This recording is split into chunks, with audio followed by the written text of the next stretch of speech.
Hey, Mark Rodriguez here. You're watching America's number one cure for insomnia, the Diving Cutter Wrestling Podcast. And with me are... William White, aka Ninja Panda 1980, back again. Joopy Chan, also known as Ninja Joopy, or you can call me Sleepy. Now I'm going to turn it over to the one and only, the man of the power, the man of the hour, the man with the power, the one and only Johnny Rodriguez. Johnny Rodriguez. All right, guys, this is going to be kind of a bit of a lightning round, more or less, kind of, sort of.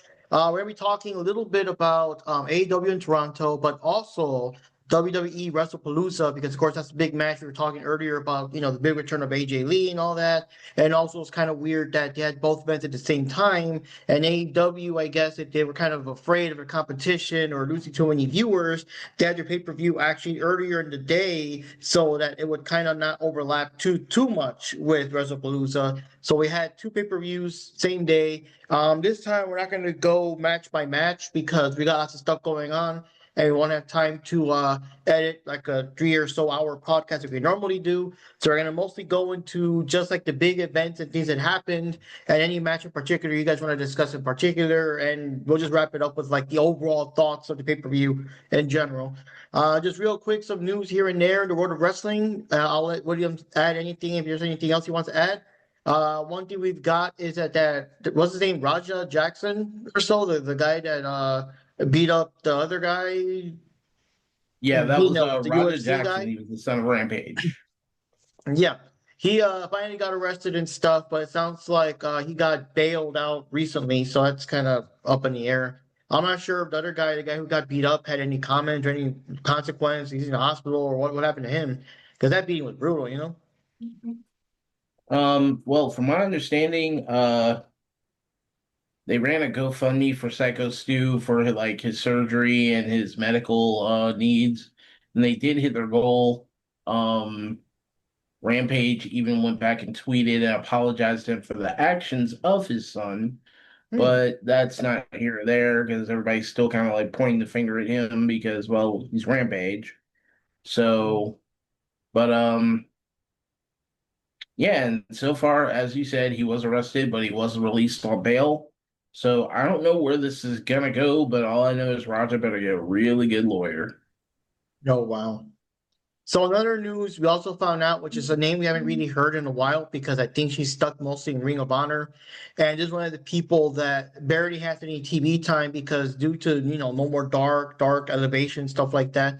Kiera Hogan was actually recently released from AEW, and they actually went back to update the website because I guess now that they took her off the website, they went back and got rid of like Soraya and Santana and Ortiz and all these people that have been long gone, but they just haven't updated the website. So now they're all off the site. Anyone else is still there, like Danhausen, Britt Baker, and there's someone else, and Nyla Rose. I guess they all technically still work with AEW. It's just whenever they're gonna appear on TV. The only one that is kind of sussy is Keith Lee. I thought he flat out left AEW, but I guess he's still technically, or I don't know. Well, he did do a tweet or something a while ago, and it sounds like he's planning on coming back. We just don't know when, where, what promotion, or whatever. But I don't know. And the last thing, oh yeah, go on, William. Sorry, I didn't mean to cut you off. Yeah, everything's been kind of rough with Keith Lee, as far as him doing a full comeback with AEW. I think it still has something to do with clearance because of the fact of, if you remember a while back, he had open heart surgery, and they're not ready to risk that just yet. So I think it has something to do with them medically clearing him. But he's been doing quite a few indie shows even since then. So with him still being on the roster, I'm wondering like when are they actually going to clear him, or if they're just letting him ride it out until his contract expires. I'm not sure. Oh wow. Then of course, last time we already discussed the whole thing with Danhausen wanting to quit, but they're still having him work there with the contract and all that. So the last thing on the news is, unless you have other things, is Gail Kim just speaking out a lot of stuff here and there. She's getting lots of backlash here and there. The two things I heard about is that she doesn't like Riho and her little, I guess she looks kind of like, well, I mean, she does because she's a shorty and she has she just looks like a kid. We won't dance around. She looks like a kid. She's running around in little kid clothes, basically speaking. And Gail Kim is not fond of how the AEW cameramen do what AEW cameramen do to the likes of Riho. I mean, the others kind of make more sense, but not Riho. And then the other thing is that she also doesn't like all the death matches. So apparently, all like the big death match fans are all like jumping on her ass about that. Those are the two main things I've heard. I don't know if Gail Kim said any other controversial things or things to get her in hot water, or at least on the wrong side of the opinions of the wrestling fans. But that's the two things I've heard her say the most and stuff like that. I can get behind her. I can understand her frustration with the deathmatch things, and I also get it with Riho. I mean, I can't take her seriously. I try. It's like Adam Cole. It's like make a wish, to make a wish kid, Hey, you want to be a wrestler? Okay, that's your wish, young one. Come on in. It's all Kenny's fault. See, now, as far as that goes, like, I get it, but at the same time, like, she doesn't really have too much bearing on that because of the fact of, okay, Riho is supposed to be like this really, attitude having Lolita character. And then you also have death matches, which I'm sorry, have you seen either of those her participate in? I haven't seen one death match with her in it. Now, if Mick Foley were somebody, But it's just different. I mean, she's not talking about like Riho in death matches, but just different topics. oh yeah, I mean, I get what you're saying. Now, on the same, like I said, at the same time, if somebody like, let's say Mick Foley was like, I'm tired of seeing death matches, then it would bear some weight because he's been through death matches before, so he knows how that goes. But like she's pretty much like an on viewer, the same as you and I. She just happens to actually wrestle in the ring. So I don't really think she has too much bearing on, what to comment on when it comes to those type of matches. But I mean, I get her point at the same time. It is an issue. You are allowed to address it, but at the same time, it's kind of like you've never experienced it. So how are you trying to be the know all end all in that type of comment? Yeah. So on that note, before we go into the events real quick, is there any other like I guess bit of wrestling news or things you might have heard around the pipeline, William? I haven't heard anything as of recent. There was something really weird about an AEW fan that abducted a couple of people. Oh, like they found they had like people like literal. I know there's a joke, right? But literal people locked up in his basement or something like that. Like I've heard Yeah, a little bit about that, but not the full details. That's crazy. yeah, that's weird. Like I haven't read all the details, but they caught the guy today. It's really strange. I'm gonna have to look a bit more into that. But I'm confused. How does AEW stuff fit into it? Did you find like a whole bunch of AEW memorabilia all over the place, or was he someone that was known to be at a lot of shows, or how did that come about? I think it was because he had like a lot of memorabilia and things of that nature in there. So that's kind of why they put two and two together on that. Well, I've That's heard that insane. that sicko, that weirdo, whatever. He was at various AEW events, just how we go to watch the AEW wrestling events. I guess he went there, and I guess maybe that's how they kind of found out that hey, that's how they found his identity, I guess, because he did had a couple of public appearances. But I also heard that apparently the people that got abducted, that they were stuck in his basement for years, I heard. So it's bad enough that people are being abducted and they're being kidnapped and taken to a place they don't want to be at, and they're in the basement. Even for a couple of hours, that's pretty bad. But to be there like for a couple of years, like your entire life is you're kidnapped. You have like no freaking freedom. Like you're just stuck there at their mercy. It's horrible. It's almost like being in a WWE contract. Oh, Oh God. Well, my God, that almost sounds like another episode of those shows we watch, Wendy, and another one of the like disturb and type videos or something. But or the police were shocked when they found the missing people.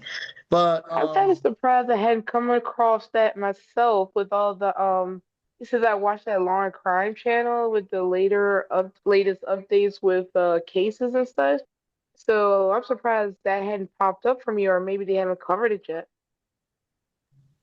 all right. Well, I mean, also because I'm assuming the people, I think they were still found alive. They usually cover it when, unfortunately, they're not, or something like that, or who knows? When they got more information, they might make a video about that.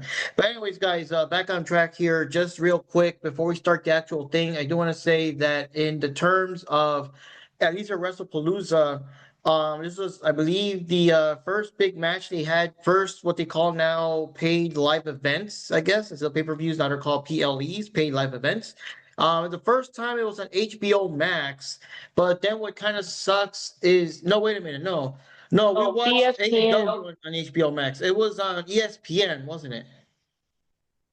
Yeah. Yep. So what happened is that first of all, the people were kind of upset and stuff because first of all, you gotta of course pay for ESPN if you don't already own it. But the thing is, you already have ESPN, but on top of that, they still want you to pay an extra $30 on top of that to watch the WrestlePalooza. So not many people like that. People are more I'll used to explain the it. yeah. I'll explain it. Okay. So, all right. So, WrestlePalooza was airing on ESPN and I guess some other streaming services, but ESPN. Now, if you already have like cable television and you get ESPN, that's cool and all, but unfortunately, you would still have to pay money, like was it $30 to still see that pay-per-view. If you have like the package, like for example, like Hulu, I'm not Hulu, was it ESPN Plus or whatever it's called now. It can come bundled with like Hulu, Disney Plus, and the ESPN. Now, if you even have that bundle and you tried to watch it, you would still have to pay that extra $30. But if you have Hulu Plus Live in that bundle, then it came with it fine. Now, I think the whole thing is stupid because if you have ESPN, it just should be given to them right off the bat. That's all I'm saying. And I just think they're being very greedy, and there's a whole other things I'm kind of annoyed with regarding WWE and the way they're doing their pricing, but I just don't know.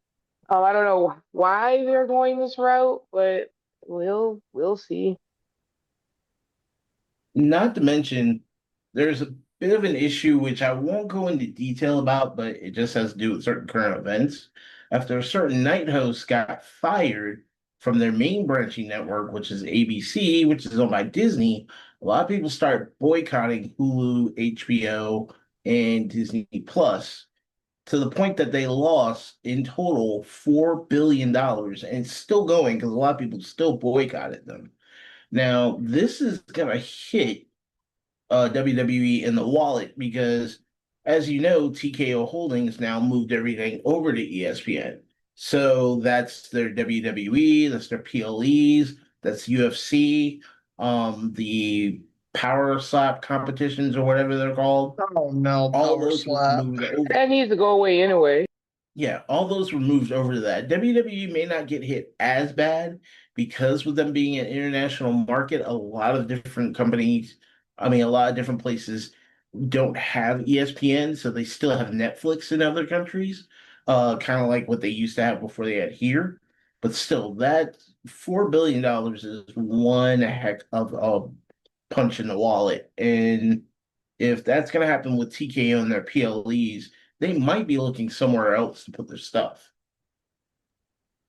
Adding on to that, it might be just a coincidence, but those who are subscribed to Hulu, they already sent out emails and messages saying that their price is going to go up for the next pay cycle. So I don't know if it's a coincidence based on that or they were going to do it anyway, but yeah, that timing is very sus. Yeah, the timing was a little weird after they let go of the announcer who I won't be naming because I don't want to cause a controversy. Hulu's prices went down because they were just like, okay, well, this announcer's gone. This is our way to apologize to anybody that liked him. And because they were still getting boycotted, they were trying to drop their prices a little bit more. Now that he's back, they're just kind of like, haha, I fooled you. We're going to put him back up again. Okay, so another news also while the show started, it's kind of interesting, but I guess because it's on a Saturday and it was early or whatever. But apparently, well, first of all, we found out that on HBO Max, unlike when you watch it on PPV.com or other places, they didn't include the AEW pre-show as part of it. It just started like straight off with the pay-per-view. So we actually had to go back to watch it on TV because interestingly enough, it was on regular TV. They counted it like if it was an episode of Collision, the No. pre-show. That's not what happened. That's not what happened. Mm. It did play fine on HBO Max with the beginning, but what happened was that it kept cutting to commercials and breaks. And then when I was listening to the announce team, they were like, "So we'll be back. You can watch this on HBO Max or TNT." I said, "Wait, what?" So I went to the to television and went to TNT and saw that it was on. So technically, they were like their little backyard, whatever they called it, show was being pretty much dressed up as an episode of Collision. That's all. That's all it was. That's why it was airing on TNT. They were showing just Collision earlier in the day. I see. But yeah, but that was weird though. So that's the first time you get to see one of the pre-shows on TV instead of just like YouTube or I guess PPV.com and all that. So anyways, yeah, we had some company over. We had some pizza. We had the good old fashioned moms and pops local pizzas because I just love those. They always taste way better than your Papa John's and Domino's and whatnot. But anyways, yeah, so the pre-show we weren't paying that much attention. We were getting the food and stuff. I did see the women's show. I always like the women's match with all the different people there. We got Sky Blue and all them. But yeah, we kind of whatever. So like I said, this episode we're gonna go more over the surprises and things that happened in the show than we're doing a play-by-play.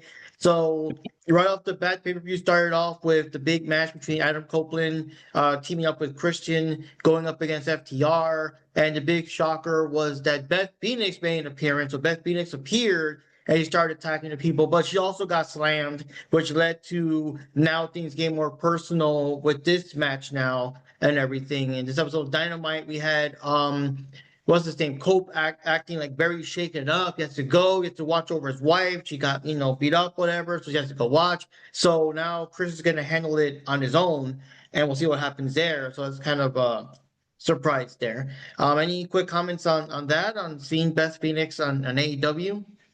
It was cool to see her, and also too I know people were saying like when Edge first came back, they were wondering if Beth would show up at some point, and here she is. But going back to that aftermath with Edge, having to run and lead, take care of Beth. That according to a certain someone who is not here, who's out still trying to catch that hedgehog. Apparently, Edge's contract is supposed to either get renewed, is going to be expiring next month. So we'll see how that plays out. Yeah, it was actually kind of a big surprise to see Beth Phoenix when they did. I thought she'd actually been there sooner, to be really honest with you. But I mean, it was quite a refreshing surprise. It wasn't just like, okay, this is gonna be another match, and Cope and Christian are finally gonna suck it up and be buddies. No, that actually added like a little bit of a twist to it. Now having, Cope actually, Beth Phoenix actually pop out there, and like I said, it was a good surprise, but it should have been done a little bit sooner, to be brutally honest with you. Johnny, what's your thoughts? Oh, I guess I'll go. Yeah, it was cool seeing her again. I mean, it's been a long while since we've last seen her, and it's cool to see her in this pay-per-view. It's just a bummer that she got beat up. All right, so the next thing we had here of the surprises and stuff is that we had I don't know how this started in the last couple episodes of Dynamite or whatever, but for whatever reason, Big Bill kept calling out Eddie Kingston, even though like I don't know what the deal was, or we didn't even know he was around or whatever. And they kept doing that big suspense of calling him out. But it's like, well, I mean, is Eddie so, is he okay to wrestle? Is he even going to show up? Like, what's going on? So, yeah, sure enough, to the last minute, he did show up here. He's back in town. He's actually looking a little slimmer. I mean, he's still got a bit of a tummy there, but he's looking a little slimmer overall as opposed to before. And yeah, it was a match. Unfortunately for that one, it's like, it was a match, and I think the overall consensus with the whole event is that was like the lowest of the matches. But for me, I think it was more of the point of like he's back. Hey, Eddie Kingston's back in town. That kind of thing. Just to show up that he's back, I guess. But the match itself was kind of so and everything. Now I'm surprised that what's his face, the Bad Apple didn't like interfere or anything. He was just there kind of rooting on Big Bill, but he didn't actually get in there. He didn't say respect Big Bill or whatever. So hey, he's out of there. Any thoughts on that? Seeing what do you used to call him? The Burger Kingston back in town? Oh, the Burger King Dudley Boy. Um, so yeah, about that. Like, I was surprised to see him back. For a minute, I was happy to see him back, and then I saw him in the ring, and I wasn't happy to see him back.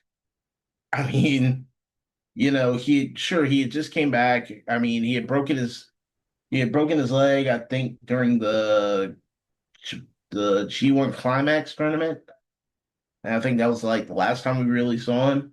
And I figured by that point to now, he would have at least have improved, at least physically or improved on his wrestling skills.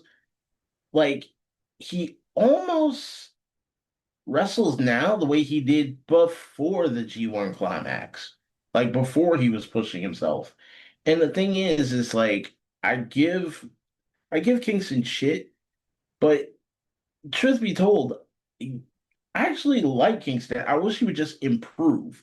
And looking at that match, he did not improve. Like, he went for a spinning back, like for that spinning backhand and completely botched it, and Big Bill had to play it off.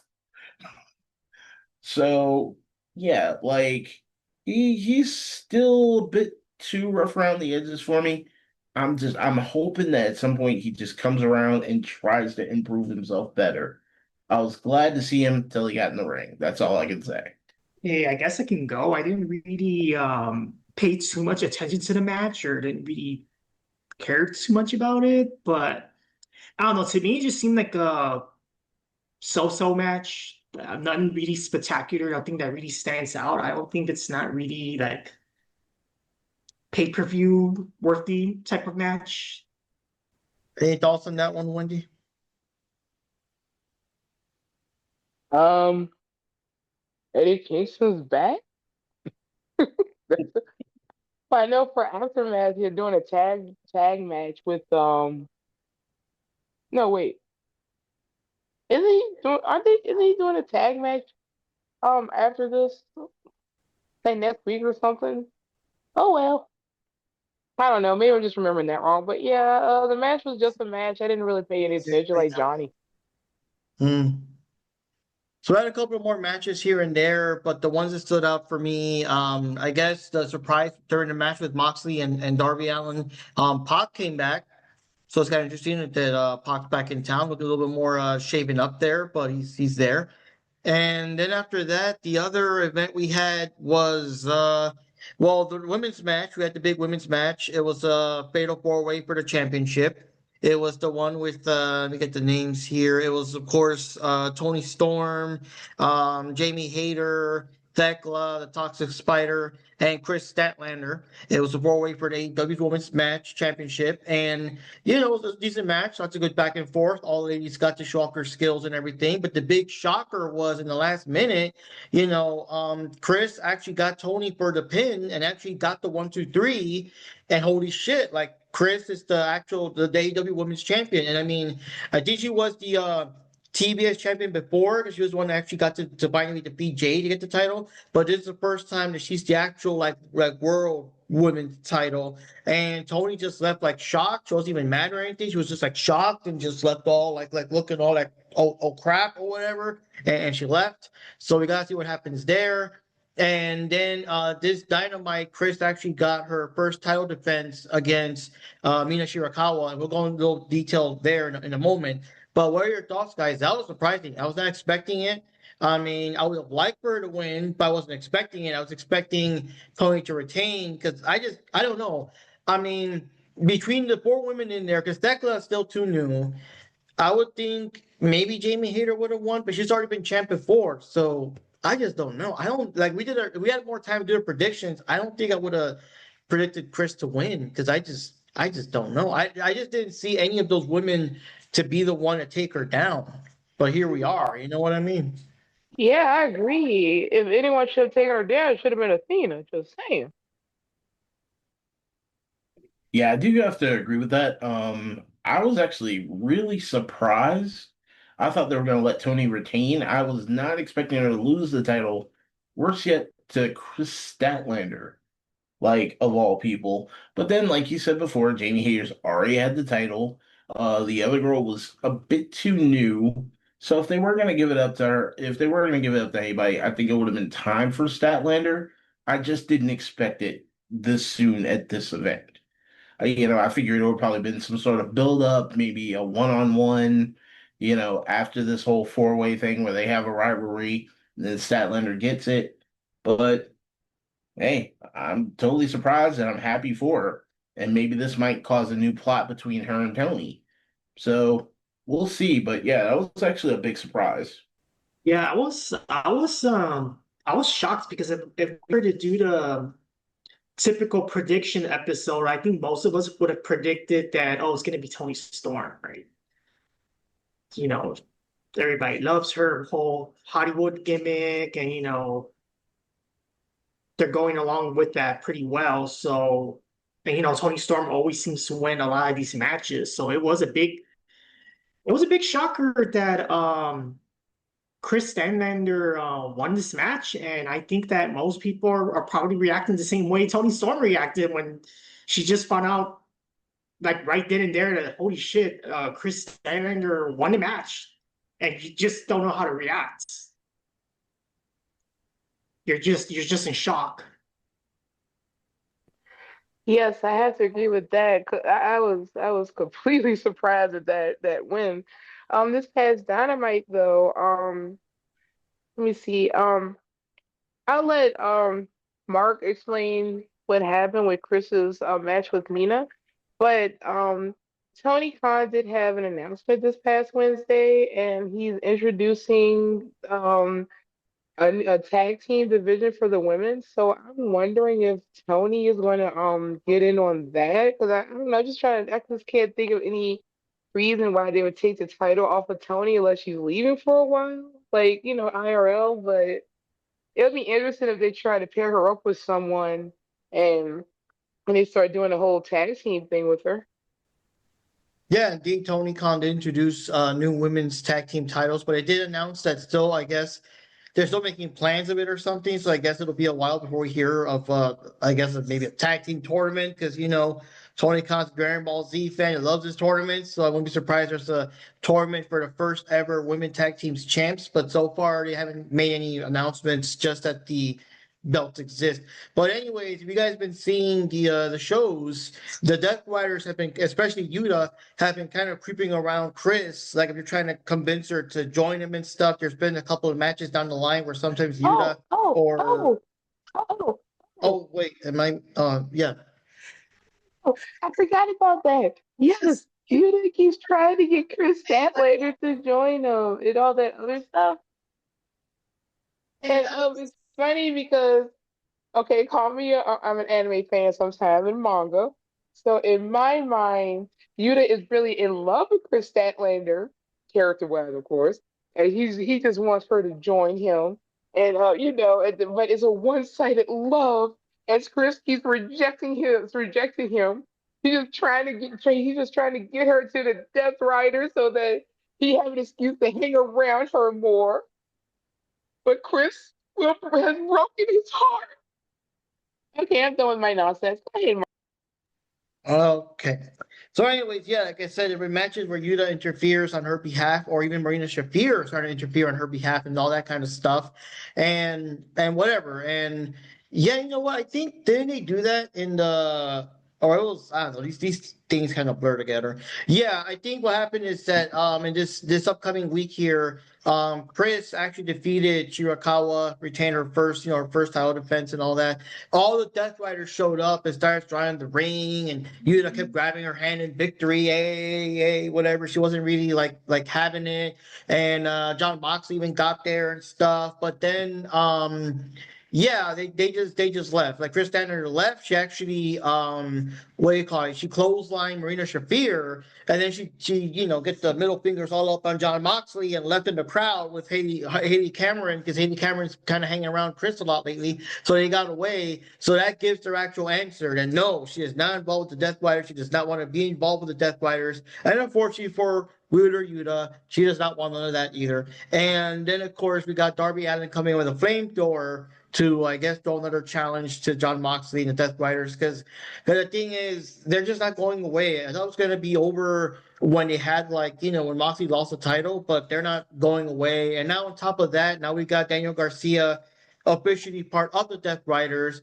I mean, they had a match in the pay-per-view too that like further cemented that, yeah, it's not a one-time thing, or it's not just Moxley helping out. No, it's like Daniel Garcia is officially with the Death Riders now. So I guess that means the Death Riders story still has more to go, for better or for worse. And another thing I do want to mention about the whole pay-per-view is that they had Daniel Bryan, or Brian, whatever the fuck his name is, on commentary, and the whole time he just wanted to be in there. Like, you could tell by the tone of his voice, he sounded dead inside, because he didn't want to be commenting. He wanted to be in the ring. Everything was happening. He could tell he wanted to be in there. Even if there are people getting thrown on tax and stuff, he wanted to get in there, get the tax and everything. He looked like his eyes were so. It looked like he wanted to cry almost the entire pay-per-view. Like that could have been me in there. You know that, man. And also, Chris, she clotheslined Yuta because he gave her the hug and all that other stuff. And I don't think it was Marina, it was him that she did. That's why I was jokingly saying like she broke Yuta's heart, and the hug was so cute. I don't know. I just want a one-sided love thing going on because I'm sorry, AEW storylines are usually dumb. Yeah, so on that, the Mercedes Moné match wasn't too much to talk about because we knew Riho was not going to beat her. We know it was going to happen. I mean, sooner or later, someone's going to take her down, but we know it's not going to be Riho. So that's why the Mercedes Moné match didn't really give us too much. The ladder match was fun, though. That was a pretty interesting match.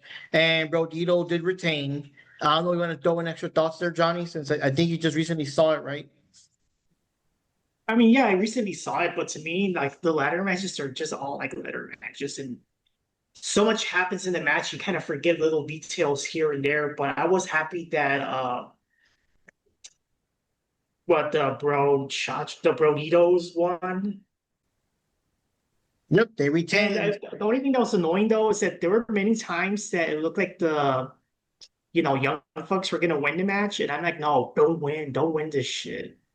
So I was glad when I forgot who it was that grabbed the ladder and just like poops, toss him down the ladder. Like I was glad when that happened. Because no Yeah. fucking way. Come on, the Young Bucks.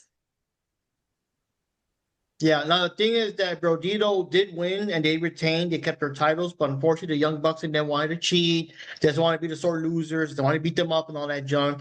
But then the big surprise was that Jack Perry showed up and everything. So that was like a big shocker. That Jack Perry came back.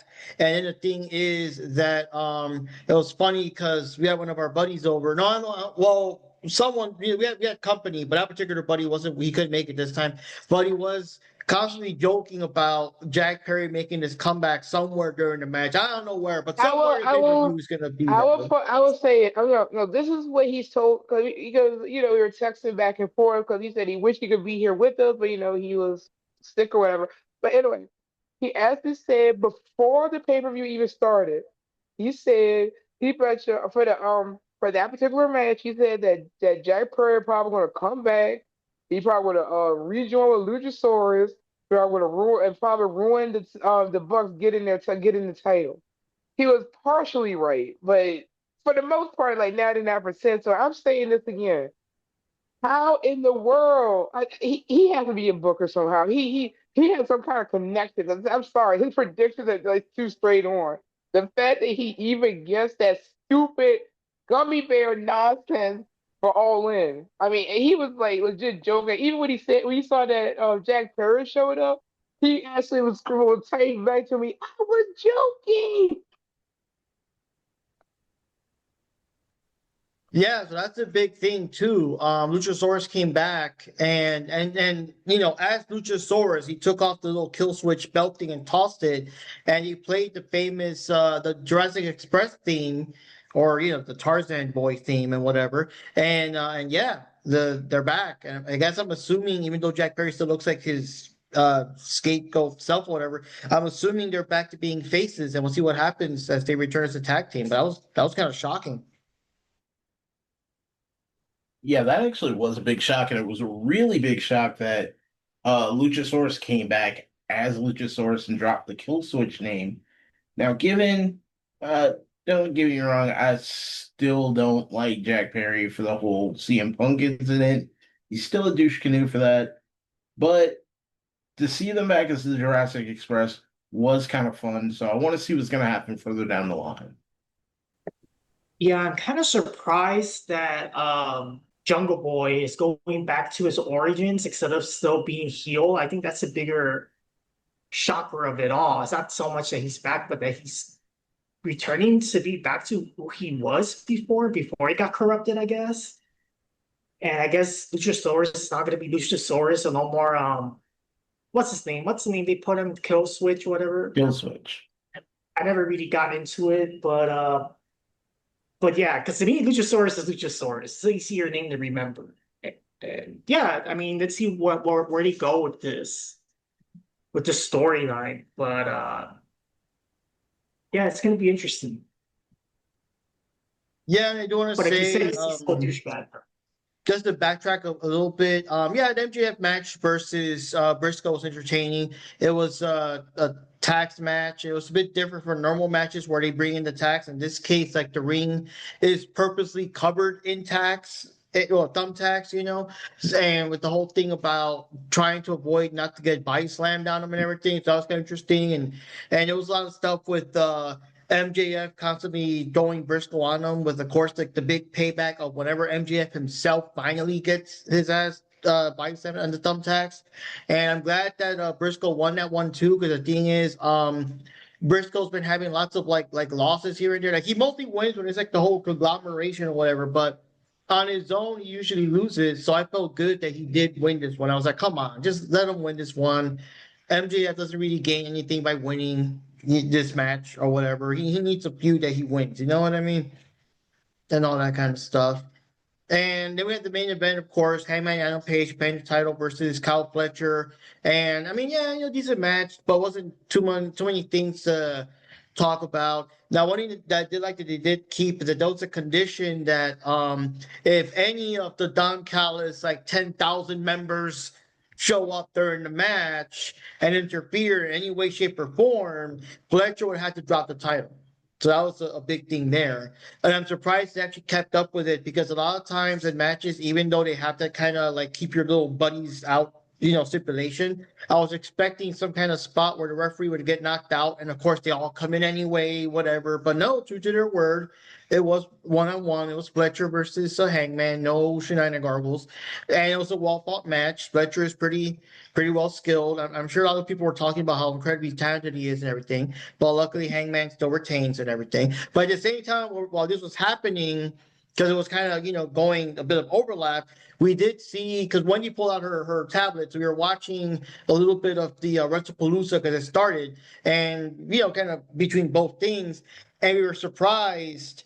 I guess we shouldn't be, but we were surprised that the first match was basically just a squash, a Lesnar squashing Cena. And Wait, it was wait. I'm sorry. I have to go back to the Adam Page and Fletcher match.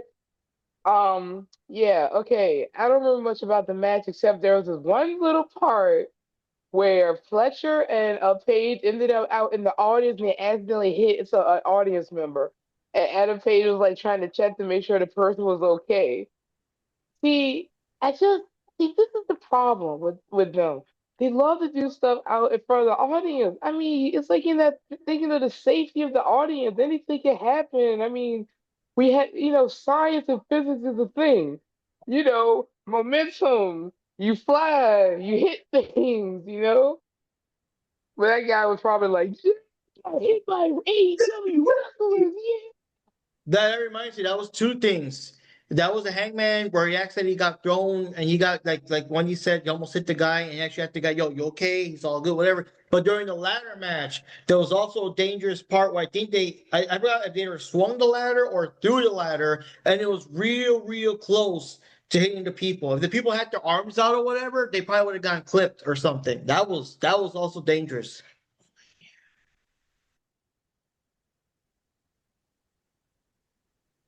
Now that ladder match, I will Yes, it's say good one to. thing because, and I know this, this was set up. It was part of the match.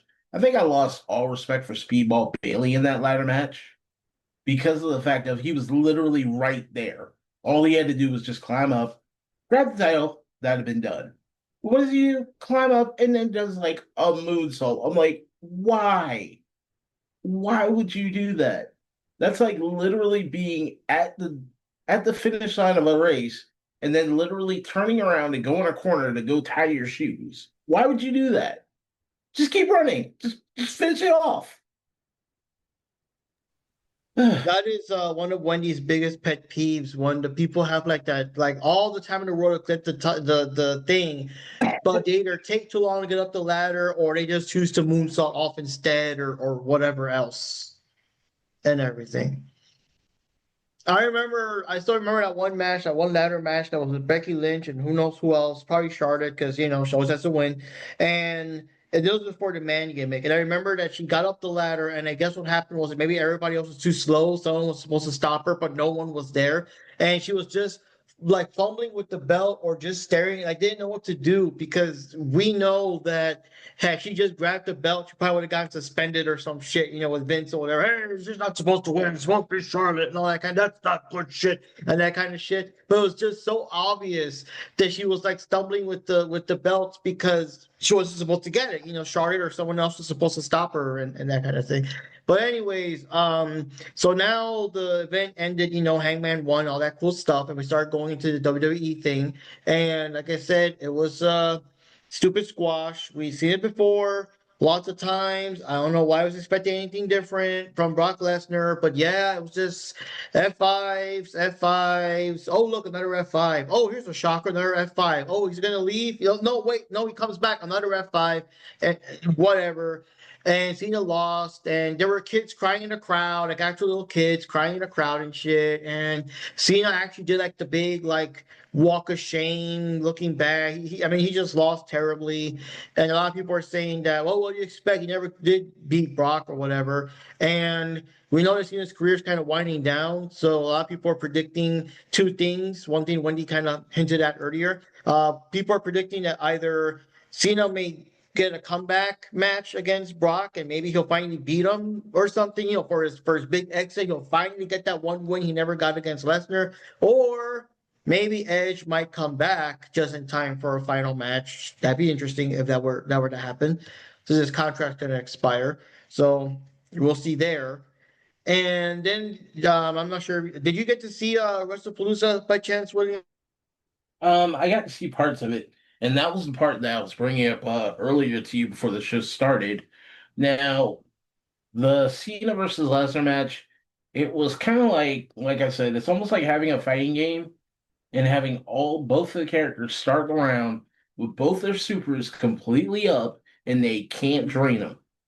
So it was just literally F5 attitude adjustment, F5 attitude adjustment over and over and over again. It was pretty much like what WWE was starting to become in the early 2020s, where it was just one trick pony finishers over and over and over again.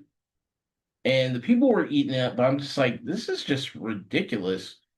And then to have Cena lose to him, I'm starting. I'm starting to agree with you. I'm starting to think either there's going to be some sort of comeback match where he finally beats him because that's the only person that Cena has not beaten, or something went on behind the scenes. Like that's the only two ways that I see this going on, especially when Cena's on his retirement tour. Like you'd figure, okay, Beast Incarnate, I've never beat this guy. This is my way, this is my exit out. I'm gonna beat him. So I'm thinking he might end up just being like Cena's last opponent and he finally overcomes him and takes off. But there was one weird thing that happened on AEW that I'm not sure if you noticed in the Cope and Christian match. At one point in the match, Edge actually stops and does a five knuckle shuffle. Hmm. Yeah. Yeah, I forgot about that because I think the night before or something, Cena did like Edge's spear. He did that thing where he's on the thing and he's doing the whole come on to get him Yeah, with the spear and everything. So now he did the five knuckle shuffle. He actually did the thing too when he did it. And I think he also did the attitude adjustment. So that was pretty cool. yeah. So yeah, so that rumor that Edge might be going back to WWE after his contract ends could be a thing. Or it could just been them just honoring each other from two different wrestling groups. So who knows? Yeah, that's what people also say too, that for all, the wrestling fans arguing and, our personal internal AEW versus WWE wars or whatever, the wrestlers themselves seem to get along just fine. You know what I mean? A lot of times they're hanging out, even if whatever, a lot of the WWE guys go on the Jericho cruises. Sometimes there's like events where you might see Bailey with an AEW person hanging out. Like they usually get along better than us that were so cutthroat. No, the Cenas and the Jericho's and the whatevers, the Copelands and Yeah, MJF is the best on the mic and all that, all the back and forth. But the wrestlers themselves, they're just, hey man, want some beers? Yeah, why not? That kind of thing.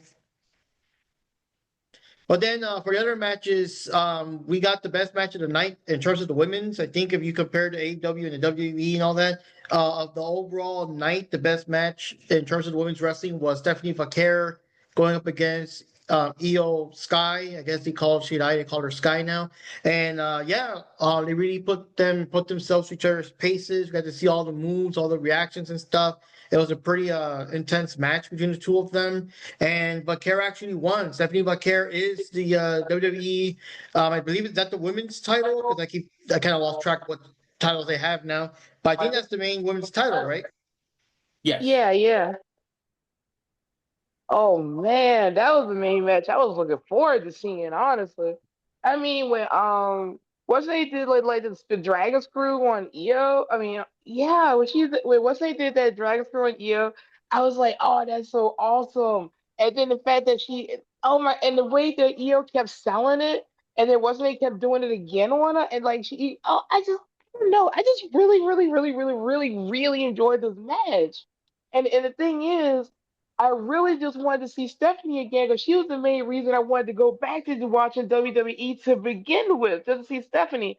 So now that, and I love how they showed that respect to each other at the end of the match. It was interesting because it was a face versus face match. And now I didn't see it because, to watch Raw after that to see what's going on with Asuka and Io because of Io, not winning that title. So we will see. I have to look at the highlights because I really have not watched Raw.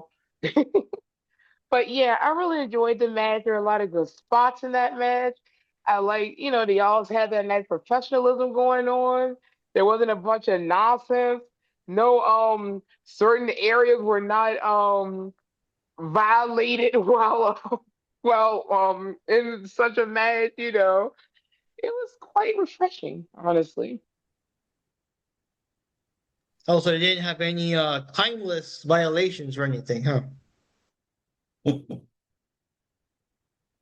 Now I will say this.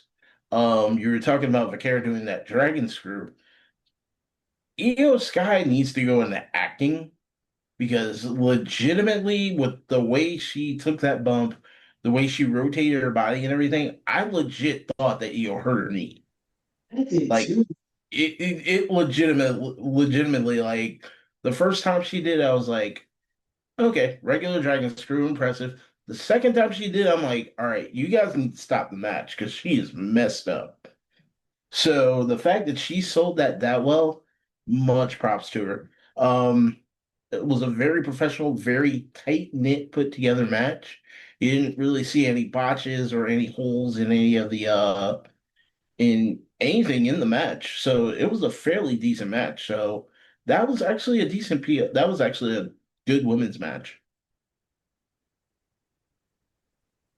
Yep, and then we had the big match. The reason that brought us back to WWE to begin with, we got the big tag team, the mixed tag team match of CM Punk and AJ Lee going up against Becky Lynch and Seth Rollins. And yeah, it was to be expected. They were gonna do like the whole hot tag thing because, of course, the big thing is seeing AJ Lee in the ring. So of course they kind of kept that a while. Becky and Rollins kept avoiding it and dodging it and a whole bunch of stuff. And there were times they're almost gonna tag AJ Lee, but then Becky grabs her leg down, yank her down. So CM Punk's got no one to tag and all that kind of junk. But then eventually, when AJ Lee finally got tagged in, it was cool to see her again. I mean, she started to kind of get the hang of it again. A lot of it was mostly just smacking and the whole ground and pound, so not much like I guess like more like technical wrestling or whatever with her. But it was good to see the Black Widow again. That was pretty cool. And it was also good to see like both her and Punk doing like the sharpshooters and stuff. And then it was just different attacks here and there because like AJ Lee actually used the exploder on Becky, and then they were trying to do the stomp and like I guess Ron was gonna do the stomp, but then he missed or whatever. So then AJ Lee got Rollins with the stomp and everything. So it was kind of cool seeing everyone's using everyone's techniques. And we've got like pedigrees on the Mexican announcement table because, of course, there's always a Mexican announcement table and stuff like that. So it was a pretty entertaining match. It wasn't, I guess, a technical match, but this was like the sports entertainment part of things. But I am curious where it's going to go from here. I don't know if they're going to like have more matches or more stuff, or now that AJ Lee is here, is she gonna move on to like face other opponents? Is she gonna start going up against, I don't know, Alexa Bliss or something, or even Stephanie Flair? Maybe she'll try to for the title. Who knows? We just gotta see like who else is gonna go up against. The thing is, I'm really behind on the women's roster right now. I know Charlotte's still there. Charlotte and Alexa Bliss are current tag team champions. I know that Jade Cargill is there. I know Wait. I think Charlotte's injured. Isn't Charlotte injured? Well, yeah. Well, but I guess not so injured that she has to drop the title. I guess, but she's still tag team champs with Alexa Bliss. But like I said, we still got Nia Jax. We also got Jade Cargill and stuff like that. So we got a couple of people here and there, but everyone else is people that are kind of new, and the people that join up in the roster in our absence or whatever. So I am curious if AJD's going to start a rivalry with someone else, or is this Rollins and Becky thing still going to go on a while longer? I'm not sure. Did you check any of the highlights or anything, Panda? So yeah, it is pretty cool that AJ's back. Now as far as what's going on with Charlotte, I do believe she is out for an injury. I don't think it's anything too major that's gonna like sideline her for months, but she is out for a while. Now the whole thing with Alexa Bliss, which this still kind of bothers me, the Wyatt Six is still running around. And of course, Alexa had that whole thing with the Fiend going on before he passed away. Like, why have they not continued that story?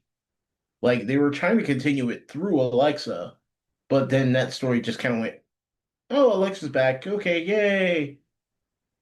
Where did the story go? Like, that just kind of disappeared.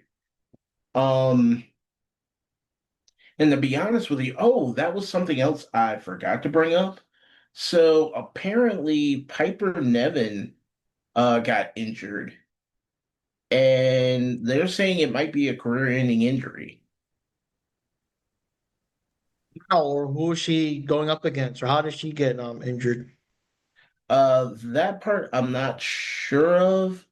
I'll have to do a little bit more research on it, but they're basically saying that her injury may actually have stop her career. Oh, that and there is one thing. Before we transferred over to Wrestlepalooza, there was one thing that happened in AEW that really kind of racked my nerves. Uh-oh. So Darby and Moxley had their fight. Wasn't as bloody, which okay, that's fine. Does Moxley have a death wish? Why at the end of the match did Darby have to put him in a body bag and set him on fire?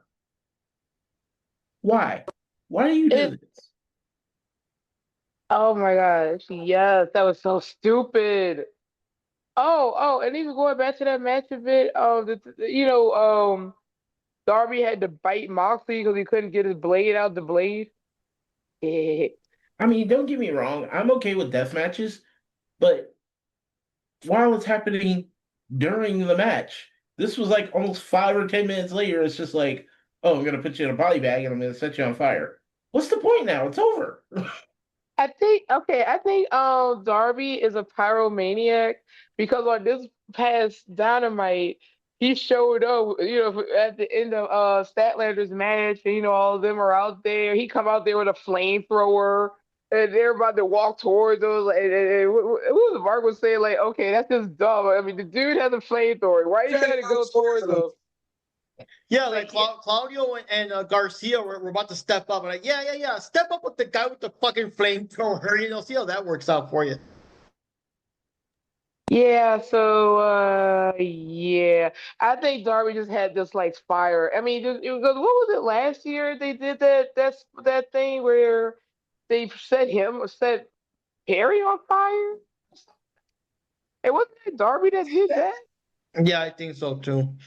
Yeah, I think AEW likes fire. Of course, you had the whole thing with MJF like dunking lighter fluid all over Briscoe, and it's kind of like if Hangman doesn't accept this thing, he'll light him on fire, and he has the lighter ready. 1, 2, I don't know. They like their fire a lot. Oh, so Tony's the one that likes fire. I see how it is. That freak of nature likes fire. Oh, Lord have mercy. Oh, just going back to Tony just for a second, because I understand where you're going with that, with the whole fire. I mean, it was unnecessary. But on this past Dynamite with MJF, there was a segment where he, not this past Dynamite, but the Dynamite before it, I guess, before it all out. MJF did not want to do the match with Mark Briscoe, and he went into Tony Khan's office and was fussing at him about how he didn't want to do the match, and of course, Tony's yelling at him, telling him like he has to do the match, and MJF was saying, "Oh, your balls probably dropped," and it's like, dude. Really? And of course, I was laughing my head off because I just can't take Tony Khan seriously. I mean, this is the same man that did fear for his life in a fight he wasn't even a part of, but he gonna let MJF yell at him and he gonna and fuss back at him. And it's just as bad and as cringe as when he was fussing at Adam Cole and MJF when they were kangaroo kicking kids or something. Hilarious. That's a shame I can't take that man seriously. That's another thing with Tony Khan is the few moments that he acts like a boss and he's yelling and whatever. I don't care. You do the match. It's always off screen because I guess even they can't believe it. Even they don't believe Tony Khan yelling and looking serious and like an intimidating boss figure of you do this or you're fired and all that stuff. I mean, they probably even have Tony Khan probably can't even raise his voice. They probably got a sound like to do all the yelling and screaming for him. Who knows? I would not be surprised if they could fucking sound like. Yeah, AI Tony Khan voice, they just crank it up to angry and everything. While the real Tony Khan's fearing for his life, oh my God, it made me sound so angry. Yeah. So what do you call it? The main event for that one, I'm sorry, we kind of tuned out, was the what's it called? It was Randy Orton versus Drew McIntyre, and I mean, yeah, it was awesome, wasn't it? Cody. Oh yeah. What was Orton doing? Orton was talking a lot of promos with Orton. But yeah, Cody and Drew McIntyre, and I'm sorry, I don't know, we kind of tuned out. I mean, at least for me, I think I'm not sure when you saw more than I did, but I kind of tuned out because I literally did watch the match for AJ Lee and seeing her back in the ring. And again, like I said, it was cool seeing her do the Black Widow again. So she was doing a lot of like just slaps and basic stuff. I was afraid she wasn't gonna do like that, but she still did it, and she actually got Becky to tap out, so that was pretty cool. But and also coupled with the fact, technically speaking, since Wendy already owned the ESPN and the Hulu thing, we didn't have to actually pay, I guess. We're paying a monthly fee, but it's something we're already paying for. So that's the same like us cranking out money. If we actually did pay, some amount, then yeah, I would probably watch. We paid for it, right? Might as well watch the event. But since we didn't, and it was also a long night because it's AEW. Now we're watching WWE, and our friend even left before. He didn't stay to watch the WWE portion of the evening and everything. Yeah. Oh, he had to work though, right? Yeah, I think he had to work. Yeah. Yeah, but yeah. So for us, at least for me, I was already tuned out. I'm like, yeah, Cody, whatever, and I just lost interest. I don't know if you saw more of it than I did, Wendy, or. Yeah, I saw some of it, but yeah, I was starting to get a little tired by that point, so I didn't really pay as much attention. I mean, I do like Drew McIntyre, and Cody did retain, so there was that. But going back to the Cena and Lesnar match, I want to know Panda's opinion on the fact that Heyman showed back up. It was like high fiving Brock again because Heyman wasn't with Brock Lesnar anymore. He was he ditched him to be like Roman's manager, and then what was it, Braun Breaker and all with that group or whatever, if I'm not mistaken. So what do you think that means for Lesnar, like from a story perspective? I don't know. From the way it was starting to look, between like when Lesnar came back last time, I thought that he was going to be coming after Roman Reigns and his crew due to the whole fact of Paul Heyman, which he kind of did. But now he's like high fiving him and stuff. I'm starting to wonder if this is starting to plot up to maybe Lesnar trying to start his own faction group, and he's trying to get the most powerful players there. So like you've got Brock Lesnar, you've got Breaker, you've got oh god, the Steiner kid, I can't remember his name. Braun Breaker, yeah. So you've got those characters, and then if you pull a few out of the whole tribal organization, so let's say you got Fatu or Solo Sokola, he can make like this really big faction group and just be like, I played all of you, I run this whole thing now, yada yada yada. And then it's pretty much gonna be uh like a faction like a Bullet Club or NWO 2.0 in a way. That was my thinking of it, but I could be wrong. More than likely I am, but that's what it seems like they were trying to work up to. Good, interesting theory there, because I just found it kind of odd with the little bit that I do know. Like I said, I know Heyman left him, he went to Roman, and he got them. But like I said, maybe it would be interesting, I guess, if Lesnar had himself his own little faction there and see where things go. I mean, me personally, I never cared for Brock Lesnar in general, but well, I guess we'll see later on. All right, so last thing I did want to bring up, even though it may not be new for, I guess, some of you guys out there, for me it was kind of new. I guess they've been doing these, what do you call it, paid live events for a while, and also it's only 5 matches. I was kind of surprised when we were watching the AJ Lee match. When he was casually asking me, "Hey, so what else is on the card?" And I'm looking around, I'm saying, "Wait a minute, hey, only 5 matches. Wow, we just got the Cody match and that's it." So I was kind of surprised with that. And apparently they've been doing it for a while. And I guess the only matches that are more than 5, I guess if that counts, is like those 2-day WrestleMania events or whatever because it's 5 and 5. So yeah, have you been watching those Panda, or what are your thoughts on that new format? Because for me it's new, but I guess for everyone else they're kind of used to it. It sounds like they've been doing it since early to mid 2024, maybe. Yeah, and it actually is kind of surprising. I never really thought about it until it was brought to my attention. But yeah, I think they do that because of the fact of like you can actually have longer matches. So that's one thing. The crowd doesn't get overwhelmed. Like if you remember, because I remember us talking about the last WWE they had in London, and we were just like, we're sitting there going halfway through the card, just trying, not to doze off because it wasn't because the matches were bad or because they were good, but because they were long matches and there were a lot of them. So now that they've cut it down to five and you just have five long matches, you actually have a bit more room for storytelling.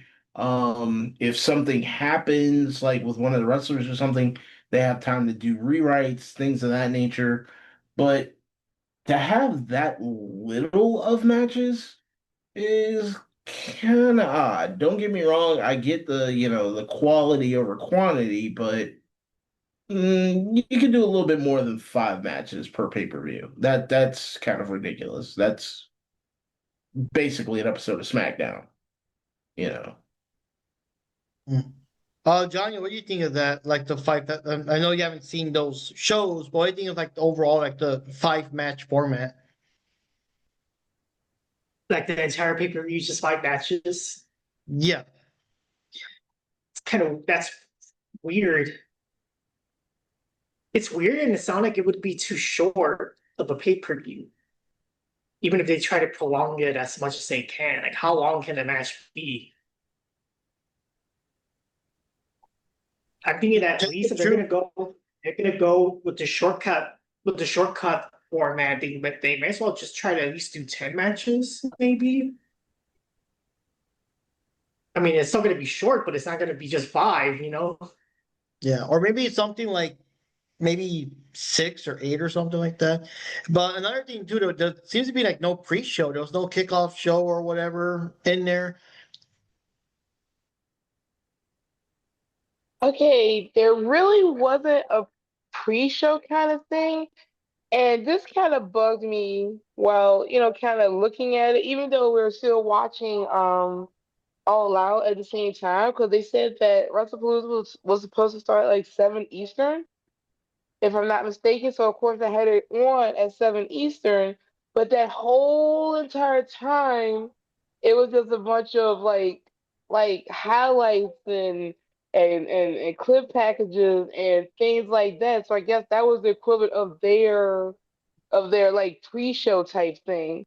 Cause everything didn't start till a bit later, and it was really annoying. I was like, can I have some wrestling in my wrestling pay-per-view, please? Even though it's a PLE. Ugh, whatever. I just thought that was kind of lame and a waste of time.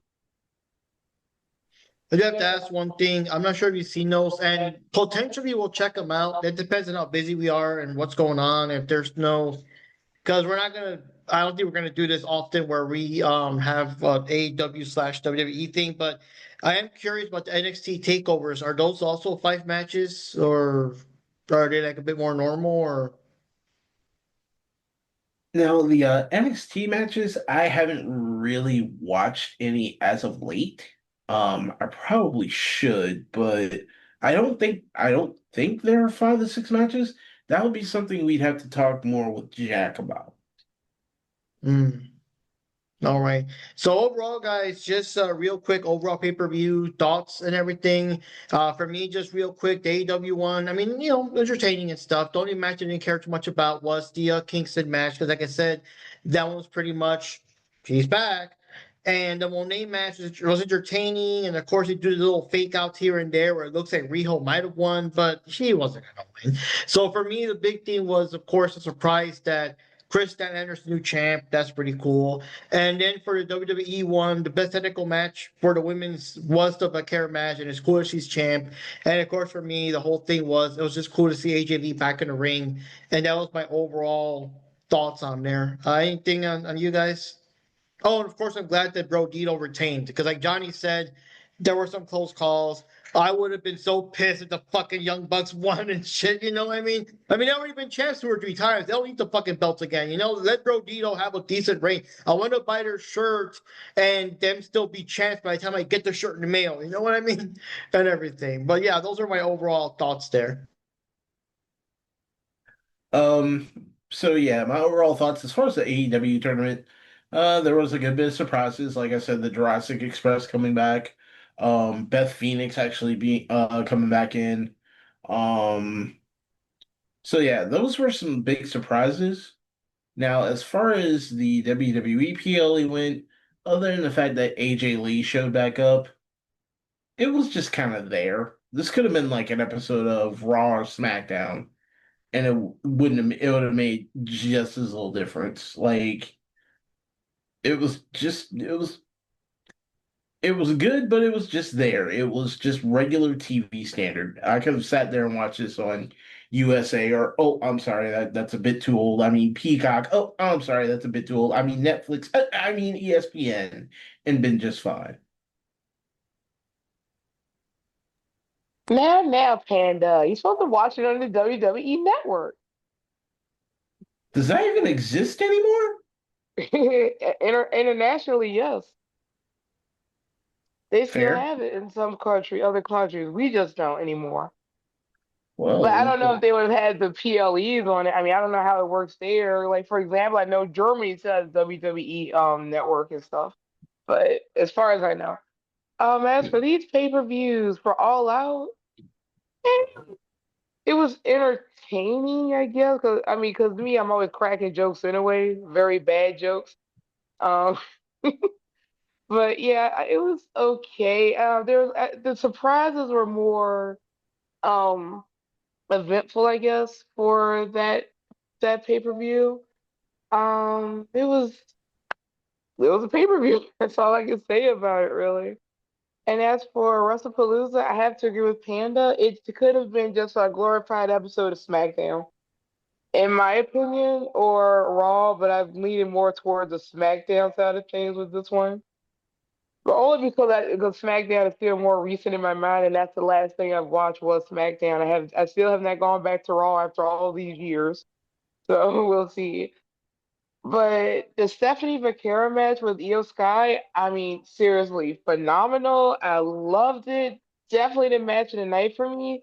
Um, the John Cena and Brock Lesnar match. I was actually curious about that match too because I know Cena's on his way out. I thought maybe he'll be able to beat him, and as we saw, he just got squashed for like a ton of F5s and yeah, whatever. But for that one, that's more curious story wise with Brock Lesnar and the Heyman thing, and is Cena going to get a comeback on Lesnar? Is he going to team up with somebody and try to go after Lesnar? And if Panda's right with his theory about, maybe he's getting a faction together, maybe Cena will get someone to work with him, and then with numbers, they'll be able to take out Lesnar at his crew if he's actually building one. So like that's the only good thing that's interested me about the Lesnar and Cena match. I'm curious what the story is and where they're going with it. I still don't like Lesnar. I never have really. I mean, ugh. Even when he was still new, I didn't care for him. I mean, I liked him until he became Mr. Suplex and stuff. But Super Diddy. how about you, Johnny?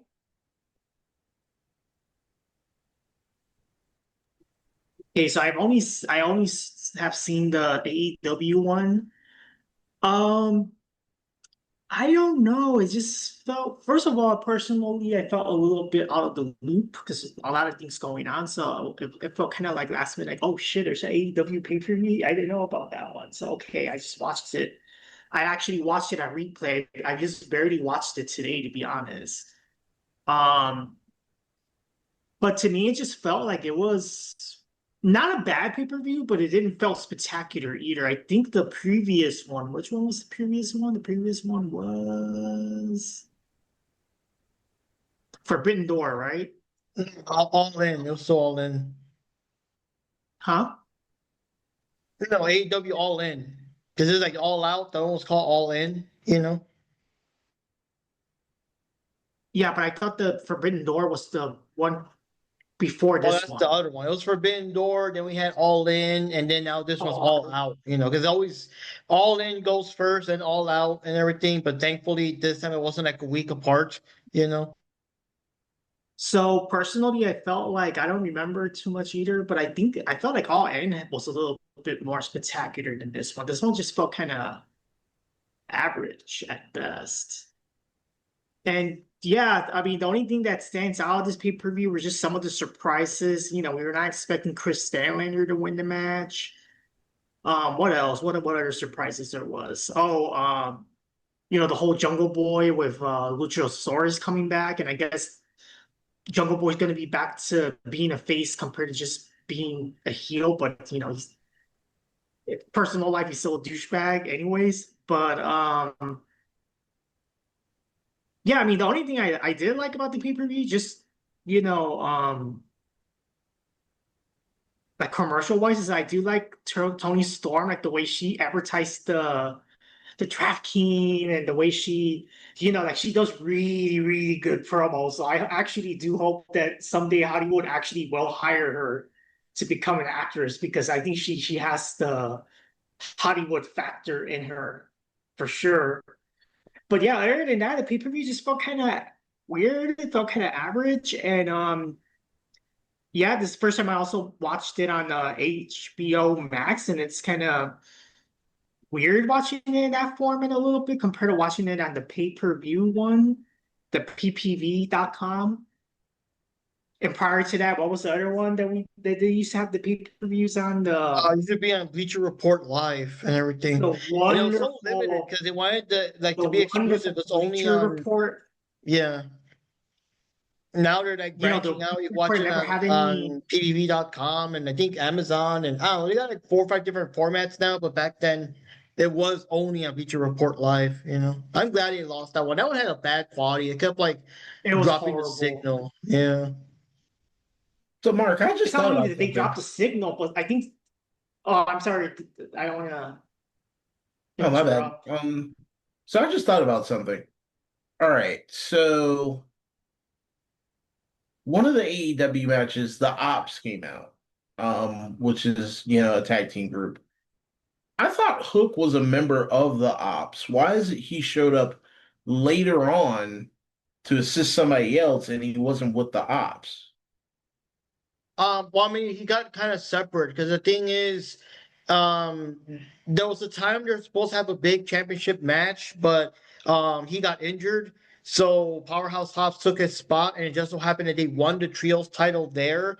So so they were like, defending the titles in their absence. Whenever Hook finally came back, he came back kind of like pissy, I guess, because they got the titles in his absence or whatever, and so he's kind of sort of with them, but not really with them, and kind of mad at them still. But sometimes he still has their back, but so like there's issues to work out there. You know what I mean? But basically, he's pissed that he missed out on getting the titles, and Hobbs is the third member. With the title, he's not gonna just say, "Here, kid, just keep it warm for you," that kind of thing. So that's what's going on. That's why he's not quite with them and everything. Yeah, but when is Hook not pissed? Like, dude just looks angry 24/7. Like, his dad smiles more than him, and his dad is Taz. Figure that one out. Yeah. Oh, I just remembered something. All right, so apparently during All Out and on the commentary, apparently Taz got a little passive aggressive towards um Daniel Bryan because of something, and I forgot what it was, but Taz seemed a bit off. Wait, was Taz was there, right? Yeah, it was Taz. I think someone said something about like neck injuries during one of the matches, and I guess it kind of hit a nerve with Taz. and I guess he dropped some like passive aggressive comments, or he just stayed quiet for a long part of the commentary and stuff. So that was kind of weird, kind of behind the scenes, whatever. Yeah. But other than that, also Orange Cassidy's back in town. He just wrestled on Dynamite, so there you go. So yep, Orange Cassidy's back. I'm sure Jack is very thrilled with that one, and Cornette's definitely going to be thrilled with that one. But yeah. So yeah, kind of wraps it up for this one. I don't think we got many more things to say. Again, this is kind of a quick rundown of all the things. We didn't go too much in detail in the matches due to me wanting to get this video out in time before other things. It's going to be a busy week and all that.